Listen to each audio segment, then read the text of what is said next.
Shravanam Diaries podcast.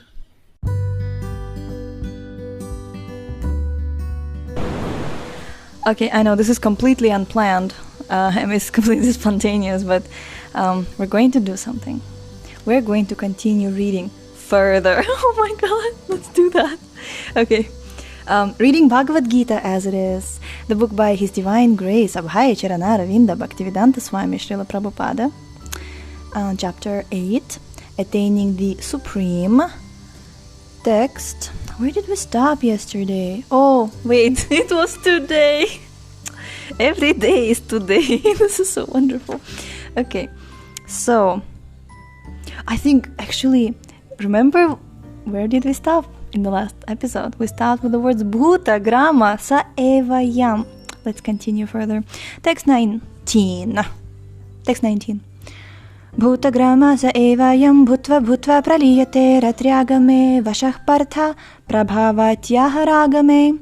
Again and again, when Brahma's day arrives, all living entities come into being, and with the arrival of Brahma's night, they're helplessly annihilated. Purport. The less intelligent who try to remain within this material world may be elevated to higher planets and then again must come down to this planet Earth. During the daytime of Brahma, they can exhibit their activities on higher and lower planets within this material world. But at the coming of Brahma's night, they are all annihilated. In the day, they receive various bodies for material activities, and at night, they no longer have bodies, but remain compact in the body of Vishnu. So we are very compact, right? We just fit right inside of Vishnu's body. Very, how you call it? Compact is the best word, yeah. Then again, they are manifest at the arrival of Brahma's day. Bhutva Bhutva Praliyate. During the day they become manifest, and at night they are annihilated again. Ultimately, when Brahma's life is finished, they're all annihilated and remain unmanifest for millions and millions of years. And when Brahma is born again in another millennium, they're again manifest. In this way, they are captivated by the spell of the material world. And this is where we introduce the word spell. How do you spell a spell? You have to know Devanagari for that. But those intelligent persons who take to Krishna consciousness use the human life fully in the devotional service of the Lord, chanting Hare Krishna, Krishna Krishna, Hare Hare, Hare Rama, Rama Rama, Hare Hare.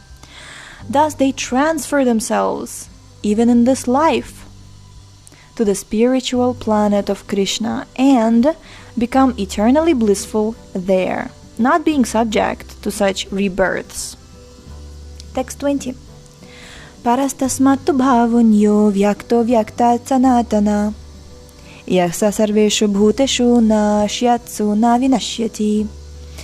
Yet there is another unmanifest nature, which is eternal and is transcendental to this manifested and unmanifested matter.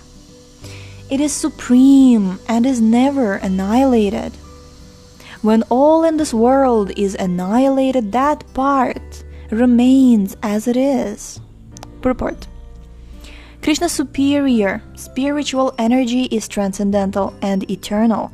It is beyond all the changes of material nature, which is manifest and annihilated during the days and nights of Brahma. Krishna's superior energy is completely opposite in quality to material nature. Superior and inferior nature are explained in the 7th chapter. Text 21. Avyakto kshara ityuktas tamahu paramam gatim yam prapyana nivartante tadhama paramam mama. Dhamma, right? It's about the Dham. That which the Vedantists describe as unmanifest and infallible that which is known as the supreme destination, that place from which, having attained it, one never returns. That is my supreme abode. Purport.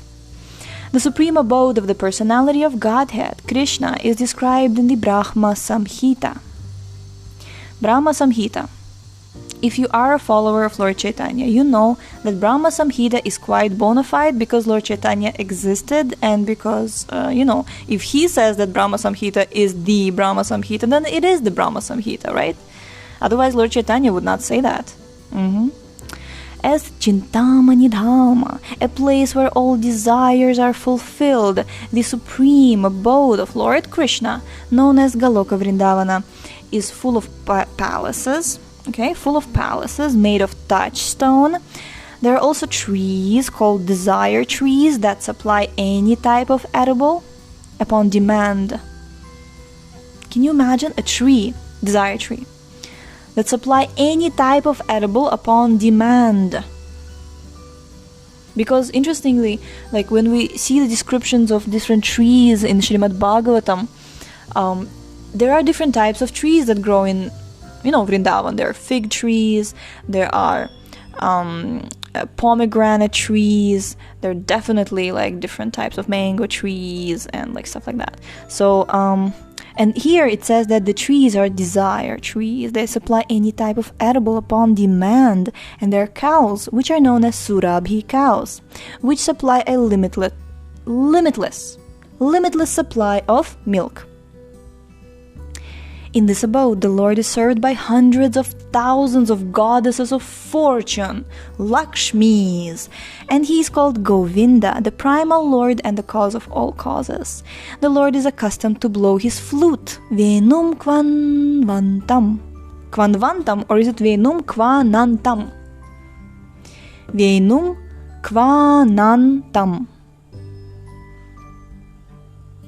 Many times I hear, like I'm standing in front of Shri Shri Radha Madhava in a temple room, and right next to me is a friend of mine. She's a nice girl, she's very, very sincere, but she doesn't know the lyrics of Yamuna Mataji's, morning program, temple prayers. So she's like, I'm like,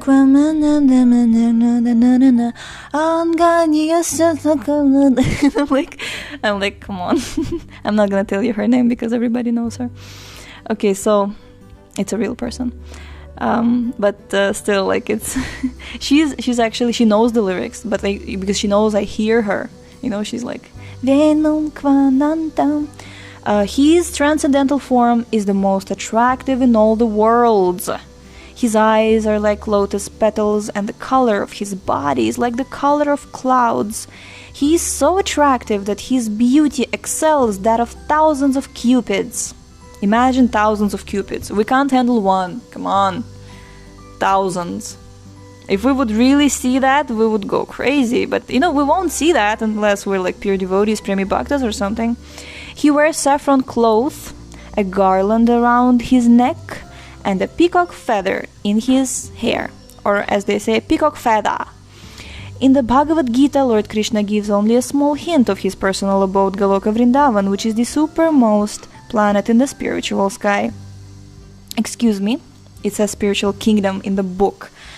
A vivid description is given in the Brahma Samhita. Vedic literature's Katha Upanishad 1.3.11 state that there is nothing superior to the abode of the Supreme Godhead, and that abode is the ultimate destination, Purushan na param kinchit sa kashtha paramagatih.